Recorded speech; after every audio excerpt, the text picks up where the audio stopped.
Assalamualaikum warahmatullahi wabarakatuh. Bismillahirrahmanirrahim. Pada kali ini kita akan belajar bersama-sama mengenai hubungan pemerintah pusat dan daerah di Indonesia. Presentasi ini menjelaskan kerangka konstitusional, pembagian kewenangan menurut undang-undang, bentuk hubungan operasional, tantangan yang muncul, dan rekomendasi praktis untuk memperkuat sinergi pusat daerah demi kemakmuran bersama. Setiap slide menghubungkan teks ringkas namun lengkap dengan gambar yang memperkuat narasi. Oke, langsung saja pada materinya. Landasan konstitusional hubungan pusat dan daerah. Yang pertama terdapat pada pasal 18 Undang-Undang Dasar 1945 yang menetapkan pembagian kewenangan antara pemerintah pusat dan daerah, menyusun kerangka yuridis bagi otonomi daerah, dan menegakkan bentuk negara kesatuan Republik Indonesia. Dan yang kedua ada NKRI dan otonomi daerah. Otonomi daerah diakui sebagai bagian dari sistem pemerintahan untuk mempercepat pelayanan publik, peningkatan partisipasi lokal, dan menjaga keutuhan negara. Yang ketiga ada peran pusat dan daerah. Pemerintah pusat memadu urusan nasional, pertahanan, kebijakan fiskal, makro, hubungan luar negeri, sementara daerah mengelola urusan lokal sesuai kebutuhan masyarakat setempat. Landasan konstitusional memberi ruang bagi pembagian tugas yang jelas, namun menuntut mekanisme koordinasi agar kebijakan nasional selaras dengan kebutuhan daerah. Kewenangan menurut Undang-Undang Nomor 23 Tahun 2014. Yang pertama ada jenis urusan. Undang-undang membagi urusan menjadi yang pertama itu absolut atau pusat.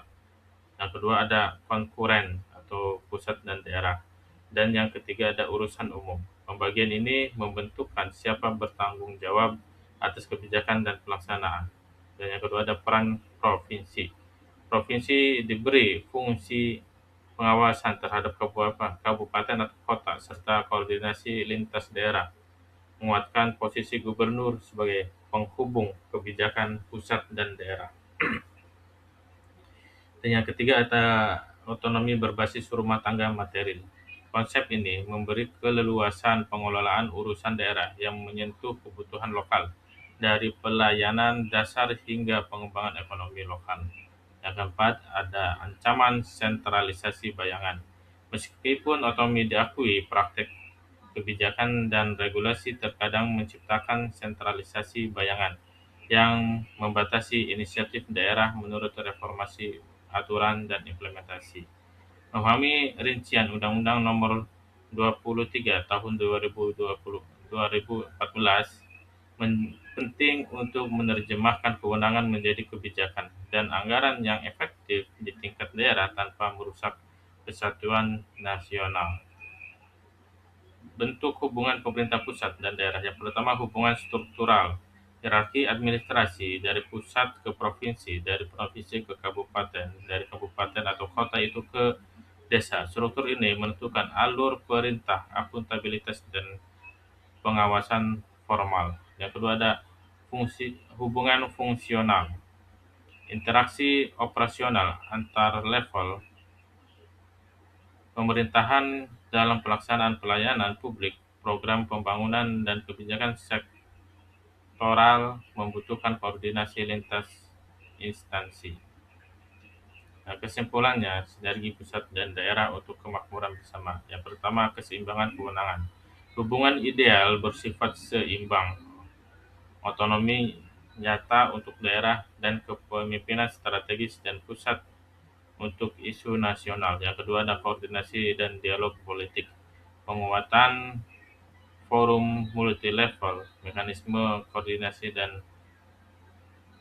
nuli rutinitas dialog akan mengurangi gesekan dan mempercepat solusi kebijakan. Dan yang terakhir pelayanan publik dan pembangunan. Sinergi meningkatkan efektivitas program pembangunan, pemerataan layanan, serta kesejahteraan masyarakat di seluruh wilayah Indonesia untuk masa depan yang lebih baik dukung reformasi tata kelola, dan memperkuat kapasitas daerah, memastikan alokasi yang adil dan menjaga kesatuan nasional melalui kolaborasi yang setara dan transparan. Mungkin segitu saja yang dapat saya sampaikan. Kurang lebihnya mohon maaf. Assalamualaikum warahmatullahi wabarakatuh.